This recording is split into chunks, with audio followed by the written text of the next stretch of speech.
Parlons maintenant d'intégration africaine. Oui, Vous êtes ici dans un lieu d'intégration par l'excellence, qui est la Maison de l'Afrique. c'est ça. Est-ce que vous pouvez nous dire, c'est quoi votre vision de cette intégration africaine qui se fait quand même attendre dans le quotidien de tous les Africains? Oui, parce que malheureusement, l'intégration prend du temps. Elle doit se faire avec les peuples, pas seulement au niveau des gouvernants. Donc ça prend du temps. Et l'Afrique est déjà intégrée dans l'histoire, hein. Vous avez vu tout à l'heure, on parlait de l'Égypte. Vous voyez l'étendue qu'elle avait lancée l'Égypte. Il y avait déjà des royaumes qui étaient plus étendus que nos territoires actuels. On ne va pas refaire l'histoire là, avec la conférence de Berlin. Mais ce que je peux dire, c'est que l'intégration nouvelle est en train de se faire. Elle se fait par cercles concentriques. Vous savez, au niveau de l'Afrique de l'Ouest, pour parler de celle-là, elle se fait d'abord au niveau donc, de l'UEMOA, avec 8 États, la même monnaie. Au niveau de la CEDEAO, avec 15 pays.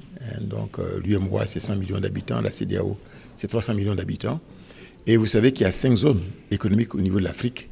Et l'objectif, c'est que chaque zone s'intensifie, se densifie. Et les zones vont ensuite donc, se reformer pour faire marcher comme africain. Bien sûr, le délai est long. Mais je pense que dans une génération, tout ça sera donc accompli de manière à pouvoir donc avoir un marché commun dans toute l'Afrique. Vous êtes là dans le cadre du Forum Africa qui s'est tenu les 3 derniers jours. Qu'est-ce que vous retenez des 3 derniers jours de rencontres auxquelles vous avez participé?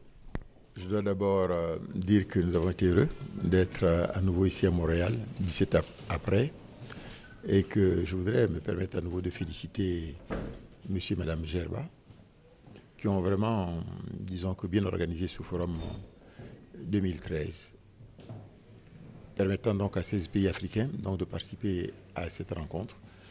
Et au niveau de la Côte d'Ivoire, nous avons, passé le thème était le pays vedette vendredi dernier, et ça a permis donc de montrer la Côte d'Ivoire nouvelle. Après la crise que nous avons traversée, ce pays repart, a d'énormes potentialités, et nous avons été heureux donc de rencontrer, il faut le dire, nos frères, disons que Québécois et Canadiens, pour leur donner donc les nouvelles opportunités qu'offre donc la Côte d'Ivoire, d'abord, mais aussi de la sous-région ouest-africaine, autour de l'UEMOA et de la CEDEAO, puisque nous en avons parlé.